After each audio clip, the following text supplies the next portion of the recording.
Rekam jejak kejahatan Indra Septriarman, pembunuh NKS gadis penjual gorengan. Indra Septriarman alias IS, pelaku pembunuhan NKS, gadis penjual gorengan di Padang Pariaman, Sumatera Barat, ternyata memiliki rekam jejak kejahatan. Ia ternyata buronan kasus narkotika. IS bahkan disebut sudah buron selama 6 tahun dalam kasus tersebut. Kepala Badan Narkotika Nasional, BNN, RI, Komjen Martinus Hukom, mengungkapkan informasi tersebut saat menanggapi ditemukannya narkoba jenis sabu-sabu di dalam tas pelaku. Dalam kasus pembunuhan seorang pedagang gorengan di Padang, pelakunya adalah buronan narkoba selama 6 tahun.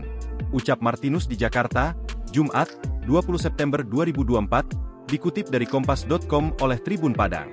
Martinus menjelaskan pihak kepolisian yang berhasil menangkap IS juga menemukan alat penghisap narkoba di tas pelaku.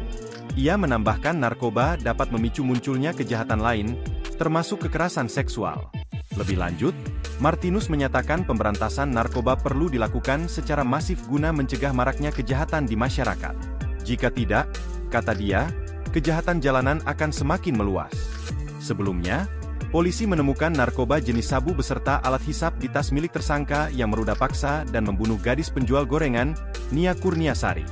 Penemuan ini terjadi saat polisi melakukan pengejaran terhadap pelaku di kawasan Guguak, 2x11 6 Lingkung, Padang Pariaman, pada Minggu, 15 September 2024. Tas tersebut ditemukan sebelum pelaku, dan awalnya dibawa IS ke tempat persembunyian. Namun, saat persembunyian terbongkar, IS melarikan diri tanpa membawa tas itu.